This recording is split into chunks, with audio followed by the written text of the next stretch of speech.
Alors, qui est ce nouveau conseiller spécial d'Emmanuel Macron? Il est inconnu du grand public, donc si vous ne le connaissez pas, c'est normal. En revanche, beaucoup moins inconnu des réseaux de pouvoir. Vous allez voir, c'est l'événement avec Bastien Bonneau.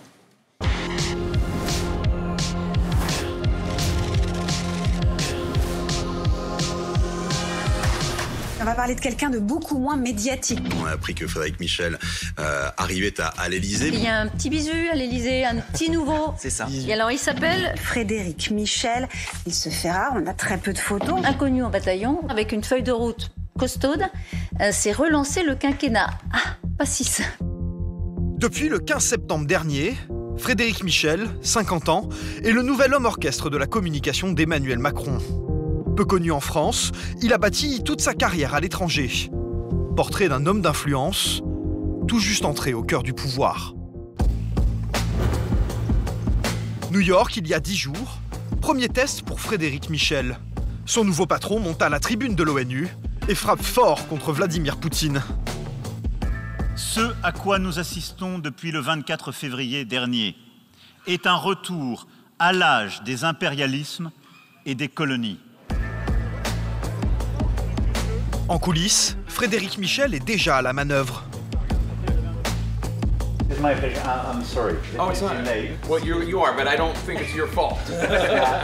Exemple, sur la chaîne américaine CNN. Son but, que le message de fermeté du président soit martelé partout. The leader who decided to escalate is President Putin.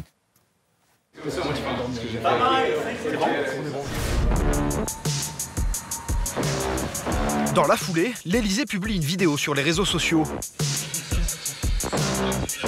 Après ça, donc on a la conf de presse et après la conf de presse, Franck Louvrier connaît par cœur la mission de Frédéric Michel. Et pour cause, il a occupé le poste pendant 5 ans, aux côtés de Nicolas Sarkozy. C'est vraiment un acte de communication. C'est très bien tourné. Ça donne l'impression qu'on est avec lui et qu'en fin de compte, le président français est au centre de l'Assemblée générale de l'ONU. Ça met vraiment la France au cœur du monde.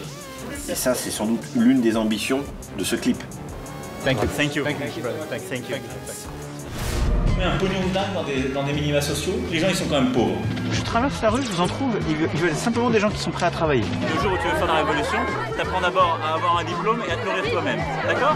Et une gare, c'est un lieu où on croise les gens qui réussissent et les gens qui ne sont rien. Après un premier mandat émaillé par des couacs et des tentatives de communiquer autrement... Pourquoi j'ai pas voté pour vous?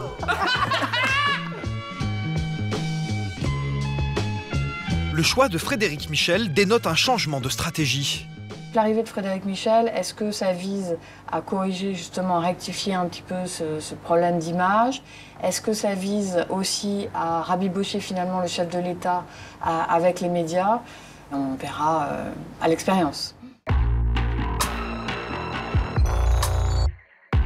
Il n'est pas journaliste, il n'est pas publicitaire, il est un spin doctor tout à fait nouveau, puisque c'est, à ma connaissance, la première fois qu'un ancien lobbyiste occupe de telles fonctions. Lobbyiste, comprenez professionnel de l'influence. Longtemps promoteur des idées de Tony Blair, le Français rejoint Rupert Murdoch en 2009. C'est en facilitant les affaires de ce magnat des médias que l'homme de l'ombre se retrouve malgré lui en pleine lumière. Fred Michel was the main lobbyist for the media empire, employed to make the case for the takeover of Sky Television. À l'époque, Murdoch veut rafler BSkyB, un bouquet de chaînes de télé britanniques. Mais pour arriver à ses fins, il lui faut l'accord du gouvernement anglais. C'est là que Frédéric Michel, le lobbyiste, entre en jeu. Son travail a consisté essentiellement à favoriser l'opération BSkyB auprès du ministre alors en charge du dossier, qui était Jeremy Hunt, le ministre de la Culture. Et donc Frédéric Michel a eu des interactions extrêmement régulières et nombreuses avec des membres du cabinet de Jeremy Hunt. Un groupe privé qui cherche à influencer directement les pouvoirs publics, l'affaire pose question. Frédéric Michel est sommé de s'expliquer devant les parlementaires anglais. We have counted the following: 191 telephone calls, 158 emails, 799 texts, of which over 90% were exchanged with Mr. Smith. Does that feel about right? I didn't know the quantum, but I trust your counting. Et c'est à ce moment-là, en fait, où lui explique que cette expérience, en fait, l'a beaucoup endurci, lui a épaissi le cuir et lui a procuré l'équivalent de 20 MBA en termes de communication. La suite de la carrière de Frédéric Michel se joue auprès de James Murdoch, le fils de Rupert. Il finance plusieurs médias progressistes, tels que Vice ou Brut, à travers leurs fonds d'investissement à tendance sociale-libérale.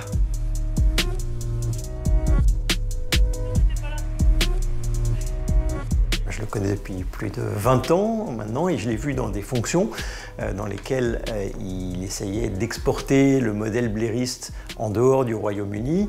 Et c'est quelqu'un qui a aussi des convictions. Et donc ce n'est pas seulement un lobbyiste ni seulement un communicant. L'homme d'affaires serait donc aussi un homme d'idées.